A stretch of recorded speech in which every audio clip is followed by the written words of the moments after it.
the owner of the gun, testifies that while asleep, the first accused person went to his house groaning in pain and said, "Oh, Brian, please rush to my house and secure the gun." Remember, the gun belongs to Brian. He's given it to the first accused person. The gun has fired or been fired or whatever. So Brian rushes to the first and second accused house and secures the gun. What does he say about his observation? He says, "I found blood on the floor. And that when the first accused person came to my house, he had blood all over the chest." Who else speaks to these events? The house help. She says that she heard noise, and when she went to check, she found blood, she found a gun, and her concern was, first of all, to secure the child from that scene. But she says she saw blood.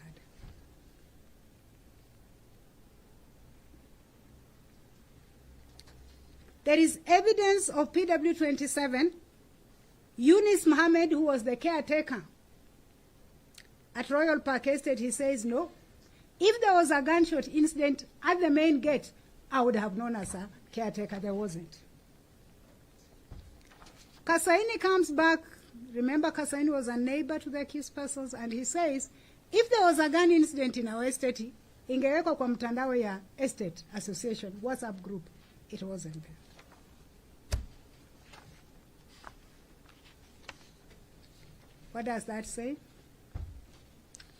It is the finding of this court that the report made to the police by the first accused person, the statement made by the second accused person on 28th of September was false.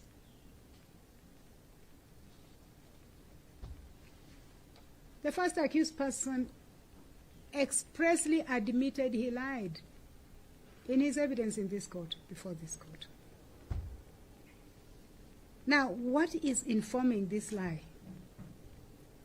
It is very clear that Brian Kasaini had given the first accused his gun without authority.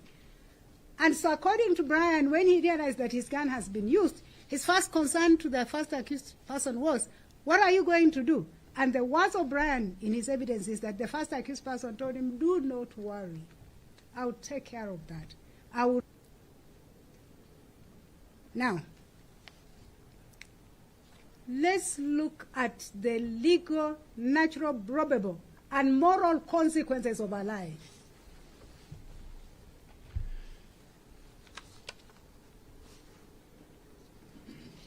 The case of Kinuthia versus Republic. I will repeat.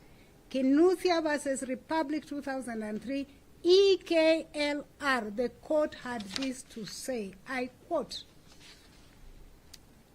"Where the court doubts the integrity of a witness, then the court cannot accept the evidence of that witness." I will repeat. Where the court doubts the integrity of a witness, then the court cannot accept the evidence of that witness. The court went on to say, in a criminal case, a witness should not create an impression in the mind of the court that is not a straightforward witness.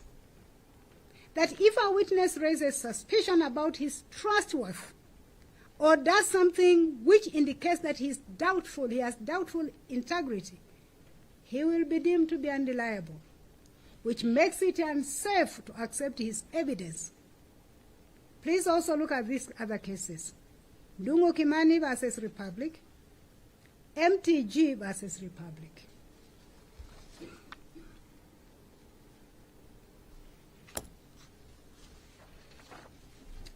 My analysis of the evidence. In relation to this issue of giving false or denial, the first accused person says, "I'd never met the deceased."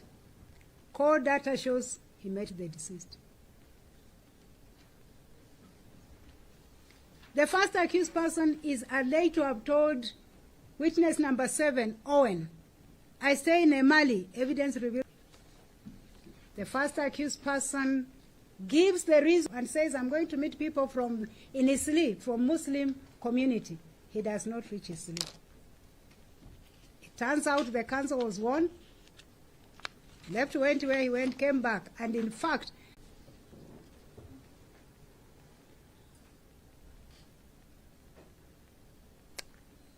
the first accused person asked Kasain to give him a gun for training.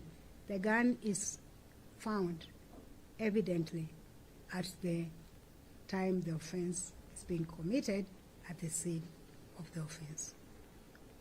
And of course, his own confession, I lied about the gun shooting. The second accused person contradicts her own statement by the statements of 30th and says, 29th, now I'm clear in my mind. The statement I gave you yesterday was a lie. Contradictions and the law.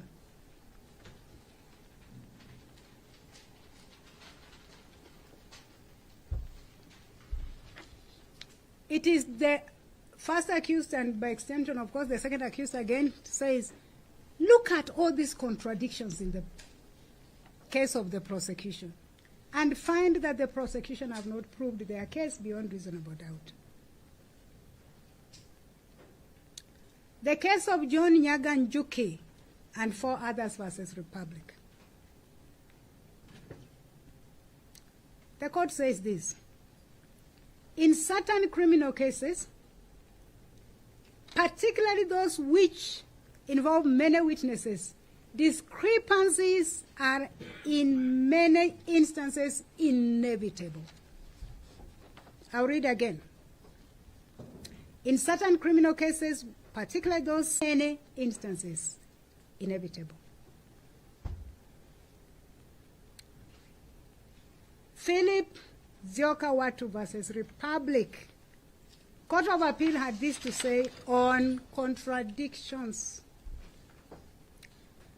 However, it must be remembered that when it comes to human recollection, not witnesses recall exactly the same thing to the minutest detail. Some discrepancies must be expected because human recollection is not infallible, and no two people perceive the same phenomena exactly the same way. Joseph Maina Mwangi versus Republic.